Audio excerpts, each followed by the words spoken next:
Rebuilding carbon-rich agriculture soils is the only real productive, permanent solution to taking excess carbon dioxide from the atmosphere. She's frustrated that scientists and politicians don't see the same opportunities she sees.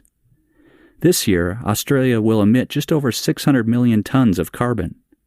We can sequester 685 million tons of carbon by increasing soil carbon by 0.5% on only 2% of the farms. If we increased it on all of the farms, we could sequester the whole world's emissions of carbon.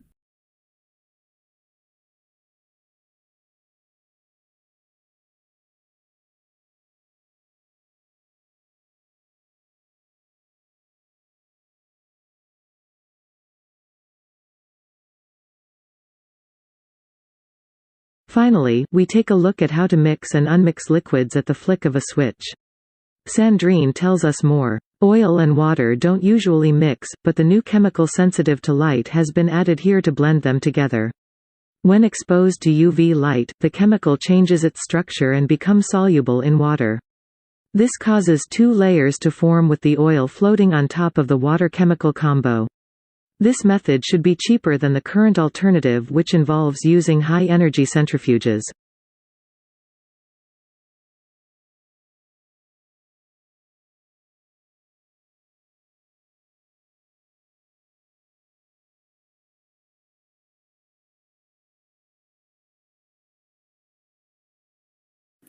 Now that story has been scotched as a part of a contingency planning, but it was a symptom of the dramatic turn of events in South Australia, and it flushed out other remarks from water academics and people like Tim Flannery, indicating that things were really much worse than had been foreshadowed even earlier this year. So is Adelaide, let alone some whole regions of South Australia, in serious bother? Considering that the vast amount of its drinking water comes from the beleaguered Miri, something many of us outside the state may not have quite realized. Is there a predicament, something we have to face up to as a nation?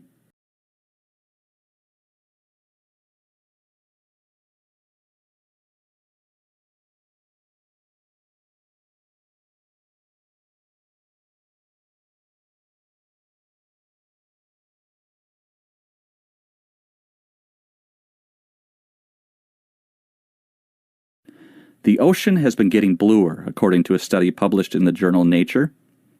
But that's not really good news for the planet. It means that the plants that give the ocean its green tint aren't doing well.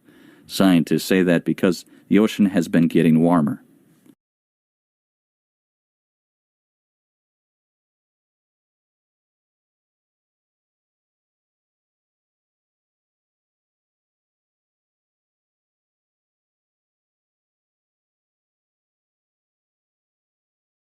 CEO's second duty, building everyone, or more accurately, building the senior team. All the executives report to the CEO, so it's the CEO's job to hire, fire, and manage the executive team. From coaching CEOs, I actually think this is the most important skill of all, because when a CEO hires an excellent senior team, that team can keep the company running. When a CEO hires a poor senior team, the CEO is up spending all of their time trying to do with the team and not nearly enough time trying to do with other elements of their job. The senior team can and often does develop the strategy for the company, but ultimately it's always the CEO who has the final go-no-go decision on strategy.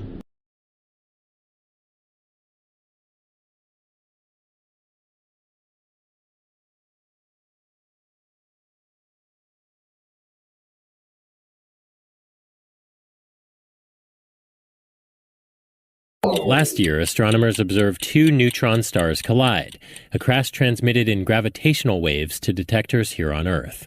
Represented in sound, you can hear a small upward sweep in frequency in the data, if you listen closely. Several seconds later, the first waves of electromagnetic radiation arrived here on Earth, the first time a collision has been detected by both light and gravitational waves. And it's in studying the electromagnetic echoes of the collision that astrophysicists have gotten a far better glimpse of what really happened after those binary neutron stars merged 130 million light years away. Oh, yeah, absolutely. So it gives us an understanding of basically all the nitty-gritties of what is going on after the merger takes place. Kunal Muley, an astrophysicist at Caltech. First, he says, the stars collided, creating a massive black hole-like object, which started sucking up the cloud of neutron-rich cosmic debris left over from the crash. But its appetite was limited. It cannot eat all of it, so some bit of it basically escapes. Those escaping leftovers spewed outward into space as a powerful jet. But along the way, Muley says, the jet appears to have interacted with that cloud of neutron-rich material, blowing up a sort of cocoon within the debris floating around the collision. Until finally, the jet burst out and slammed into interstellar space, releasing yet more radiation we could detect here on Earth.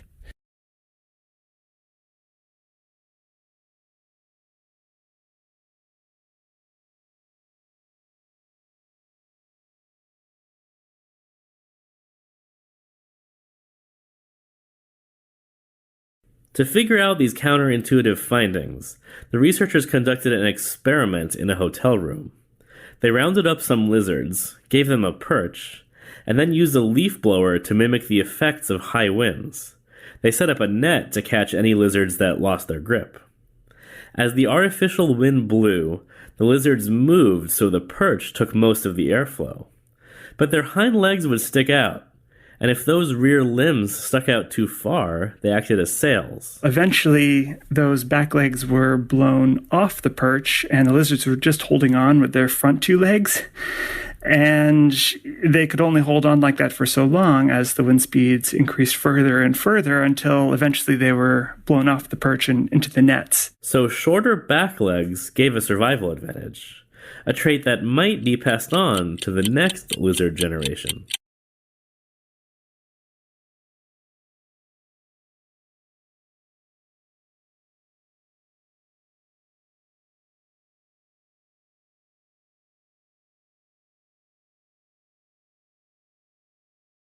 Abandoned pueblos are scattered throughout the southwestern U.S., and at many, archaeologists have uncovered a curious artifact, the skeletons of scarlet macaws.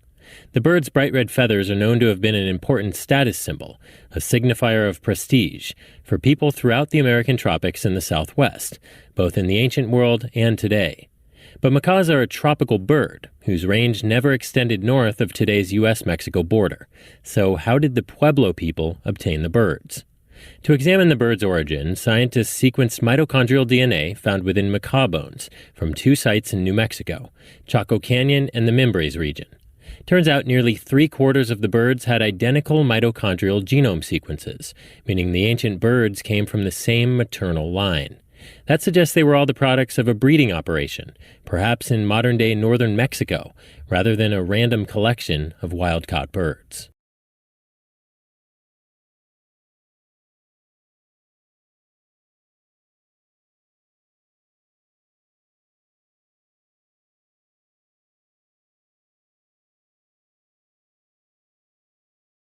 Abandoned pueblos are scattered throughout the southwestern U.S., and at many, archaeologists have uncovered a curious artifact, the skeletons of scarlet macaws.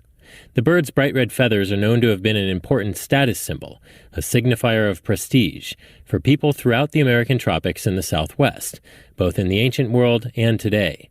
But macaws are a tropical bird, whose range never extended north of today's U.S.-Mexico border. So how did the Pueblo people obtain the birds? To examine the bird's origin, scientists sequenced mitochondrial DNA found within macaw bones from two sites in New Mexico, Chaco Canyon and the Mimbres region.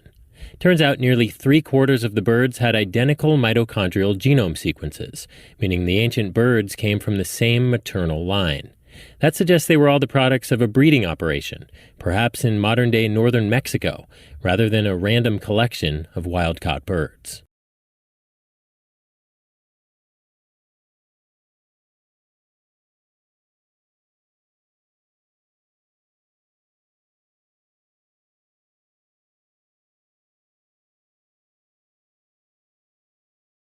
Hi, everybody. This is Joe Biden. I delivered a report to President Obama laying out how far we've come since he put me in charge of the cancer moonshot. That was back in January.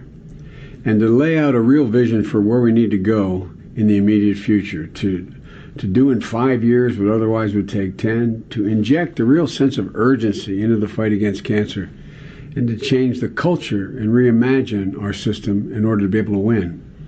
You know, when President Nixon declared a war on cancer in 1971, he had no army, he had no resources, and no clear strategy. But after 45 years of progress, funding research, training scientists and physicians, and treating millions of patients, we now have an army. And we have tools, powerful tools. And with the moonshot, we now have a clear strategy for the road ahead. It matters, folks, because there's a consensus now that we're at an inflection point with science, medicine, technology, all advancing faster than ever and offering real promise. But we can't play by the rules of 1971 when we didn't have this working for us.